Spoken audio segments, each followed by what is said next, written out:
I'm Jasmine Anderson with a Newsday exclusive, an urgent call for water conservation. It comes as Suffolk releases its list of the biggest water users, showing many living on Billionaires Lane in the Hamptons. Macy Egland and Joe Worksmeister have the story you'll see only in Newsday. It's the battle over water consumption on Long Island, especially on our East End. It's been a problem for years, with 5 of the top 11 residential water users all being in Southampton. In fact, all on one block, nicknamed Billionaires Lane. Joe Workmeister has been covering this story for us. Why is there now this increased effort to mitigate how much water these homes are using? Right, so water conservation efforts aren't necessarily new, but the issue took on a greater sense of urgency after last summer's drought conditions led to a stage 1 water emergency, where there were concerns that there might not be enough water supply in case of emergencies such as a brush fire where firefighters needed to access a lot of water quick. So it's a safety issue at this point. We know a lot of that water is being used just to water lawns. So how big of a difference are we talking here? How much water are they using? It's a big difference. So you're talking the average customer uses about 150,000 gallons of water per year compared to Hampton's homes where you have some massive estates that are using millions of gallons per year, as much as tens of millions of gallons per year. That is wild. So a huge difference we're talking. What's being done to solve this problem then? So the Suffolk County Water Authority has taken a couple of steps, one being trying to put in an odd-even ordinance, which means people should only water their lawns every other day corresponding to their home address. Something they probably can't enforce, but hoping that people in the area get the message and keep things safe. Read more about the water woes on Newsday.com. Click Get More below the Newsday TV video box.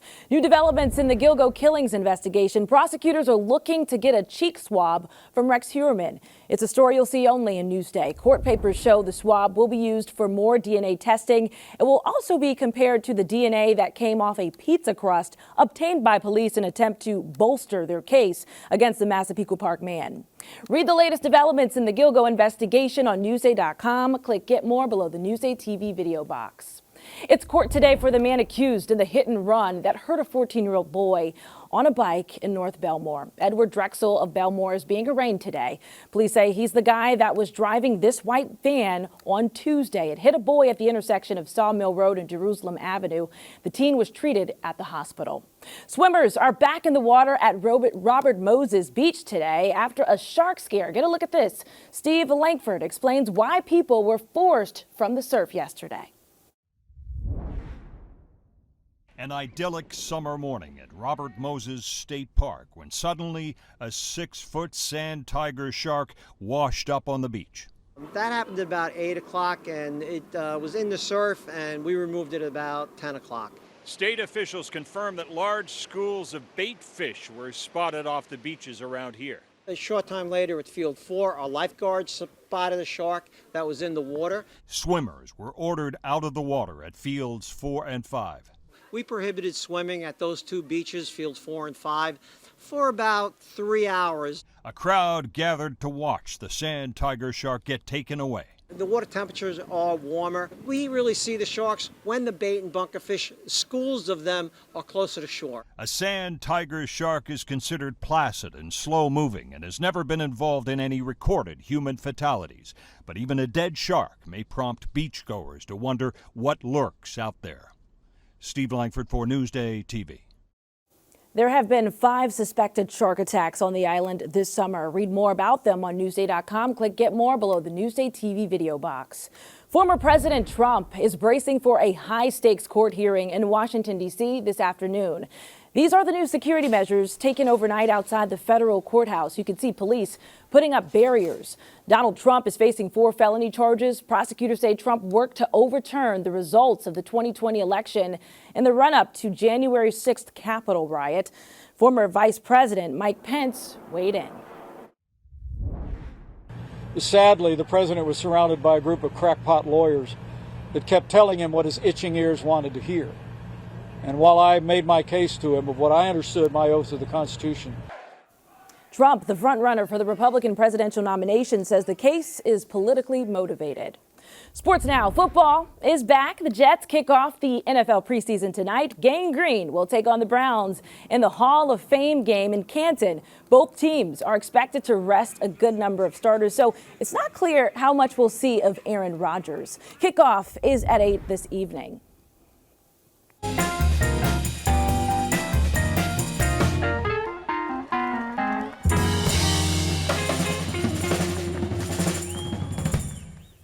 Newsday at the movies. Barbenheimer has some new competition at the box office this week. Ninja Turtles.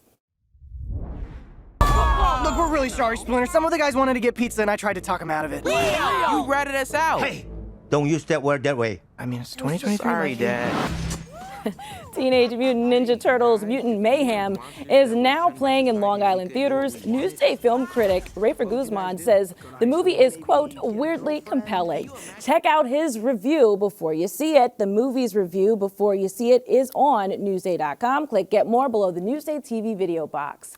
Your hyper-local Thursday weather now. Here's a look at Gin Beach in Montauk. Just beautiful, sunny and warm today, but storms are on the way. Looking at your day planner, highs around 78 degrees. Tomorrow, rain returns with scattered thunderstorms, temps in the high 70s. And here's a look at your futurecast. Heavy rain rolling in tomorrow evening, so keep an eye on it. A look at your 7-day forecast coming up. Long Island weather is brought to you by the Canine Center. The Massapequa softball team is gearing up for a World Series showdown. Matt Lindsay has a story you'll see only in Newsday.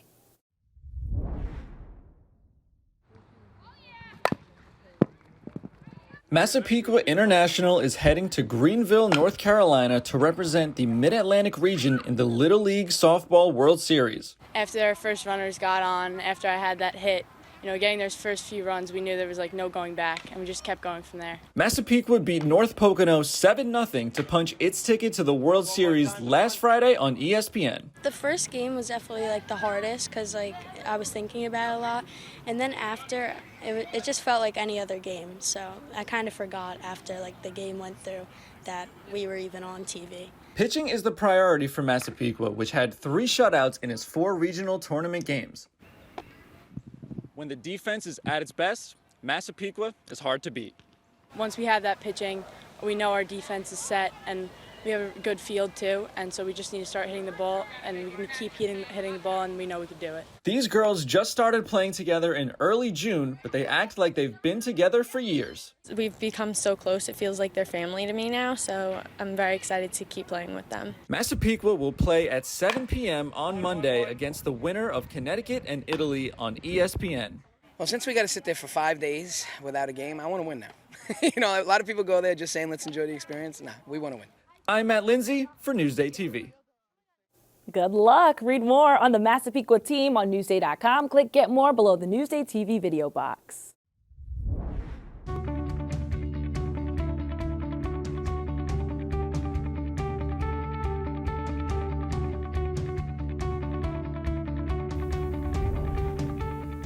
Only a Newsday, hotspots for millennials. Our Rachel Weiss gives us a look at why homeowners are flocking to Bay Shore.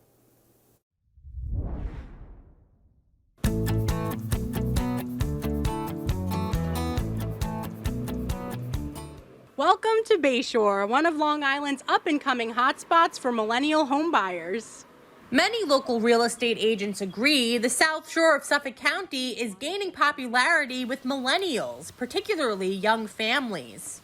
For Bay Shore, the downtown is the biggest draw for young home buyers. We've known people here that they were dating and now they have their kids and they're going from renting to we want to buy a house here. We want to stay in the community because, everyone knows everyone. For one family, living in Bay Shore was a dream nearly 2 decades in the making. Rose and Joseph Perrone had their hearts set on raising their family on Long Island.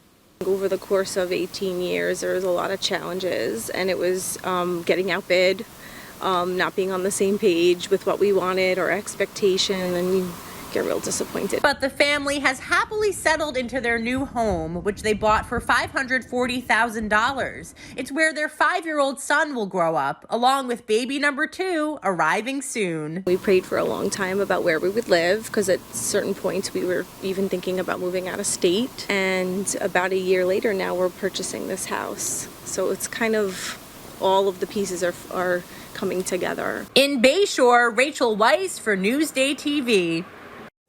Read more on hotspots for millennial home buyers on Newsday.com. Click Get More below the Newsday TV video box. What's Up on Long Island is brought to you by PC Richard & Son.